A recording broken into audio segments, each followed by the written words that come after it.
అటువంటిది నరేంద్ర మోడీ ప్రధానమంత్రి అయితే మన దేశంలో ఎటువంటి స్కాములు జరగవు.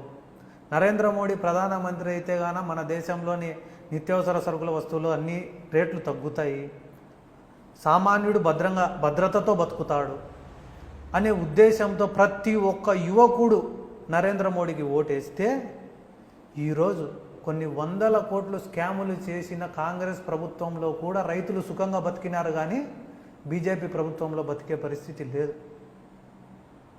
నల్లధనాన్ని వెనక్కి తెస్తా అన్నాడు, బ్యాంకులకు డబ్బు ఎగరగొట్టిన వాళ్ళందరినీ కాపాడుతున్నాడు. జిఎస్టీ అని పెట్టినాడు, దేనికోసం పెట్టినాడు ఆయనకు తెలియదు, ప్రభుత్వానికి తెలియదు, జనాలకు అంతకన్నా తెలియదు. అదో బ్రహ్మ పదార్థం మాదిరి ఉంది, అసలు ఎవరికి అర్థం కావడం లేదు. డిమానిటైజేషన్ అన్నాడు, తెలుగులో పెద్ద నోట్ల రద్దు అని పేరు పెట్టినారు. దానికి 1000 రూపాయలు తీసి 2000 రూపాయల నోటు పెట్టినారు. డబ్బు ఉన్న ఏ ఒక్కడు కూడా ఈ డిమానిటైజేషన్లో డబ్బుల్ని మార్చుకోవడానికి ఇబ్బంది పడలే. 10,000 20,000 ఉండే సామాన్యుడు మాత్రమే ఇబ్బంది పడినాడు ఈ డిమానిటైజేషన్ వల్ల. ఒక విషయంలో 2 విషయాలలో కాదు. నిజంగానే నరేంద్ర మోడీ అంత మంచి వ్యక్తి అయితే నరేంద్ర మోడీ పక్కన అమిత్ షా ఎందుకున్నాడు? ఎన్ని మర్డర్ కేసులు అమిత్ షా పైన ఉన్నాయి, ఎన్ని కొట్టేసినారు?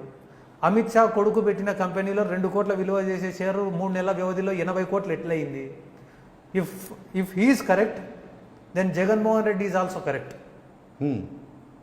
ఆయన చేసింది కరెక్ట్ అయితే, అమిత్ షా కొడుకు చేసింది న్యాయమైతే, నిజమైతే, జగన్మోహన్ రెడ్డి చేసింది కూడా అంతే కదా, ఆయన చేసింది కూడా కరెక్టే కదా. అవినీతి ఎట్లయితుంది అది?